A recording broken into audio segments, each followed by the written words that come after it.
அற்புதமான ஒரு கேள்வி.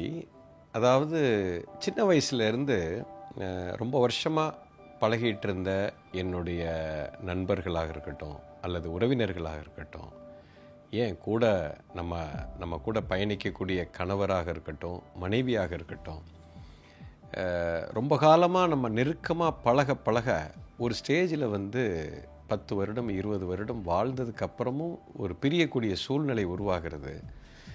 இது எதனால் இப்படி நடக்குது?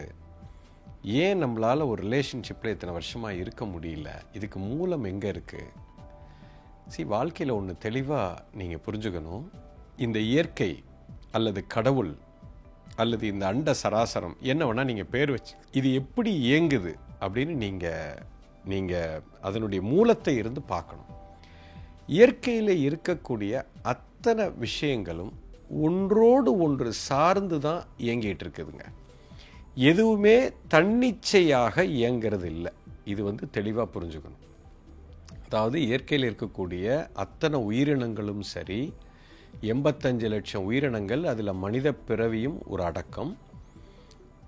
நம்மளை சுற்றி இருக்கக்கூடிய நவகிரகங்கள், 27 நட்சத்திரங்கள், சந்திரன், சூரியன், இது அனைத்தும் ஒன்றோடு ஒன்று சார்ந்து தான் இருக்குது. இப்போ நான் உயிரோடு இருக்கணும்னா இந்த மரம் விட்ட காற்றை நான் சுவாசிக்கிறேன். மரத்துக்கும் எனக்கும் தொடர்பு இருக்கிறது. இந்த மண்ணுக்கும் எனக்கும் ஒரு தொடர்பு இருக்குது. அது கொடுக்குற உணவை நான் சாப்பிடுகிறேன். அப்போ மண் ஆரோக்கியமாக இருக்கணும். அப்படின்னா தான் நான் ஆரோக்கியமாக இருக்க முடியும். மண்ணுக்கு அடியில் இருக்கக்கூடிய ஒரு புழு பூச்சி ஆரோக்கியமாக இருக்கணும். அப்போ தான் அதில் விளையக்கூடிய பொருள் ஆரோக்கியமாக இருக்கும். அதில் விளையக்கூடிய காய்கனிகள் ஆரோக்கியமாக இருக்கும். அதை நான் சாப்பிடும்போது நான் ஆரோக்கியமாக இருப்பேன். ஸோ ஒரு மாமரம் அது செய்ய வேண்டிய வேலையை செய்யும். ஆனால் அந்த செய்கிற வேலை அதுக்கு பயன்படாது, இந்த அண்டத்துக்கு பயன்படும். அதனால் அப்போ மாமரம் மற்ற மண்ணை நம்பி இருக்கிறது. பட் மாமரத்தை நம்பி பல உயிர்கள் இருக்குது. ஸோ எல்லாமே நீங்கள் பார்த்தீங்கன்னா இன்டர் கனெக்டட். ஸோ இதுக்கு பேர் இண்டிபெண்ட்னு சொல்ல மாட்டோம், இன்டர் டிபெண்ட்னு சொல்லுவோம். இயற்கையில் ஒன்றை இப்போ சூரியனை நம்பி நாம் இருக்கிறோம். நம்ம இல்லைன்னா சூரியனே கிடையாது. You understand? இப்போ பூமியை நம்பி நம்ம இருக்கிறோம். மனிதர்களும் இந்த 85 லட்சம் உயிரினங்களும் இல்லைன்னு சொன்னால் பூமியே இருக்காது. ஸோ பூமி நம்மளை நம்பி இருக்குது, நம்ம பூமியை நம்பி இருக்கிறோம். ஸோ இந்த இயற்கையை நல்லா நீங்கள் புரிஞ்சுக்கிட்டீங்கன்னா, இப்போ நம்ம வாழ்கிற குடும்பமும் எல்லாமே ஒன்றோடு ஒன்று சார்ந்து தான் இருக்கிறோம். அப்போது என்னுடைய உறவுகளும் ஒன்றோடு ஒன்று சார்ந்து தான் இருக்கிறது. அதனால தான் நம்ம நெருங்கி வர்றோம். அதனால தான் இந்த குடும்பம்னு ஒன்று இருக்குது. ஒரு தாய், தந்தை, அப்பா, குழந்தைங்க, நண்பர்கள், உறவினர்கள், நம்ம ஊர் மக்கள், நாடு, இந்த பூமி எல்லாமே ஒன்றோடு ஒன்று சார்ந்து இருக்குது. இப்போ என்ன ஆகுதுன்னா, இப்போ இந்த உறவு முறையில் கிட்ட நெருங்க நெருங்க நெருங்க அங்கே கருத்து வேறுபாடு ஒரு மனஸ்தாபம் நான் நினச்ச மாதிரி இன்னொருத்தர் நடக்கலை அப்படின்னு நம்ம அந்த உறவை அந்த சிச்சுவேஷனை நான் வெறுக்கிறேன், அந்த சிச்சுவேஷனை அவாய்ட் பண்ணுறேன், அந்த மக்களை அவாய்ட் பண்ணிவிட்டு தூக்கி போட்டுட்டு பிரிஞ்சு போகிறோம். இது பிரச்சனை என்னென்னா, இப்போ இந்த மாதிரி ஒரு சிக்கல் வரும்போது சிச்சுவேஷனை நீங்கள் அவாய்ட் பண்ணுறீங்க. ஆனால் அந்த சிச்சுவேஷனுக்கு காரணமாக இருக்கக்கூடிய உங்களுடைய குணம் ஒன்று இருக்குது பார்த்தீங்களா, உங்களுக்குள்ள ஒரு அகங்காரம் ஒன்று இருக்குல்ல, அதைத்தாங்க நீங்கள் தூக்கி போடணும். நம்ம அதை விட்டுட்டு நம்ம என்ன பண்ணுறோன்னா சிச்சுவேஷனை அவாய்ட் பண்ணுறோம். அந்த சிச்சுவேஷன் ஏன் வந்திருக்கு அப்படின்னா, என்னை புரிய வைப்பதற்காக வந்திருக்கு. நம்மளை சுற்றி நடக்கக்கூடிய அத்தனை சிச்சுவேஷனுமே it is the reflection of our own being. அதாவது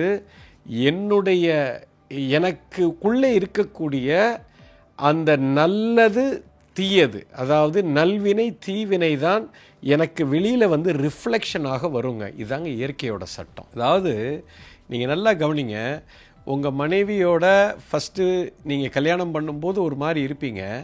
நீங்கள் 2 பேரும் உறவு முறை நெருக்கமாக இருக்கும்போதோ இல்லை கணவரோடு இருக்கும் பொழுதோ ஒரு காலகட்டத்தில் பிரச்சனை உண்டாகும். என்ன காரணம்னா, உங்களுடைய குணம் எல்லாமே அங்கே ரிஃப்ளெக்ட் ஆகும். உங்கள் பிள்ளைகிட்ட பார்த்தீங்கன்னா உங்களுடைய குணம் எல்லாமே ரிஃப்ளெக்ட் ஆகும். நீங்கள் செய்கிற அதே விஷயங்களை உங்கள் கணவனோ மனைவியோ செய்ய ஆரம்பிப்பாங்க, உங்கள் குழந்தை செய்ய ஆரம்பிக்கும். அங்கே தான் கருத்து வேறுபாடே வர ஆரம்பிக்கும்.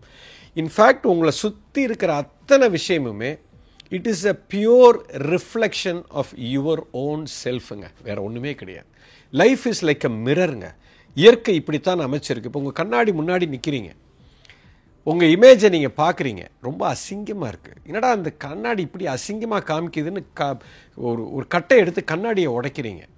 பைத்தியக்காரத்தனம், கோமாளித்தனம். கண்ணாடிங்கிறது ஒரு பிம்பம், அது இங்கே என்ன இருக்கோ அதைத்தான் ரிஃப்ளெக்ட் பண்ணுது.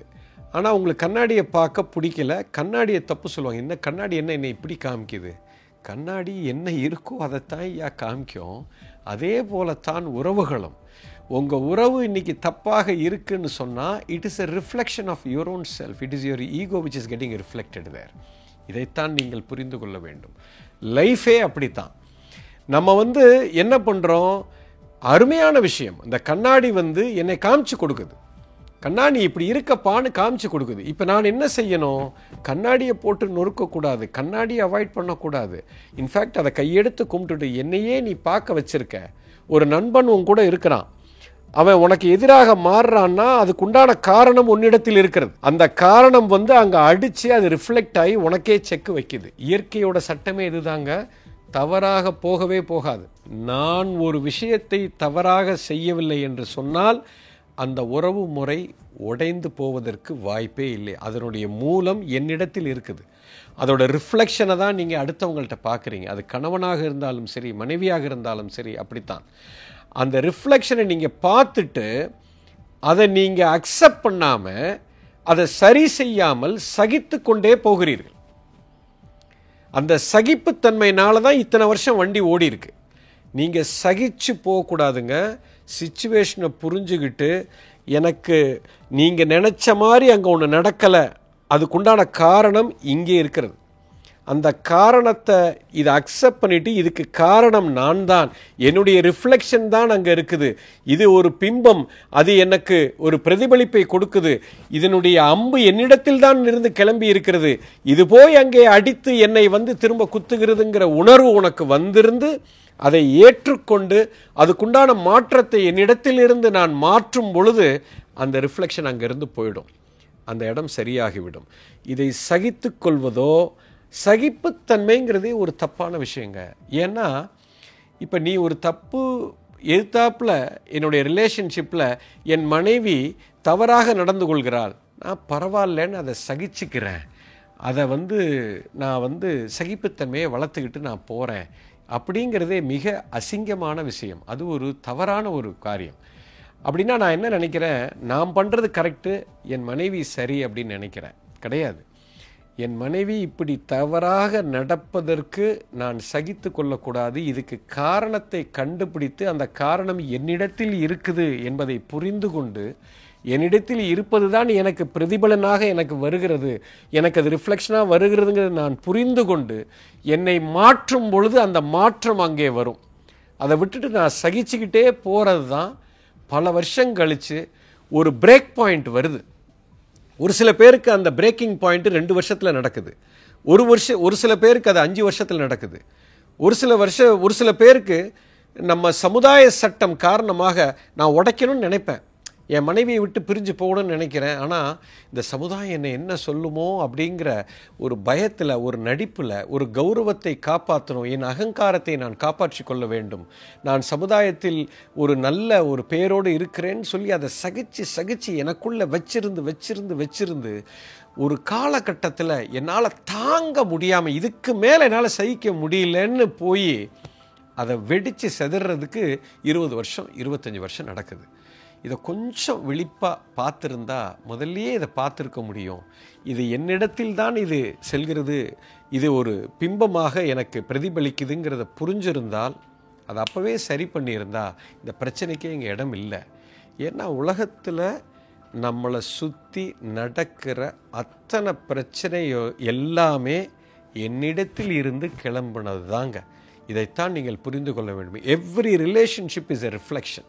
இதை புரிஞ்சுக்க. நீங்கள் இன்னையிலிருந்து கூர்ந்து கவனிக்க தொடங்குங்க.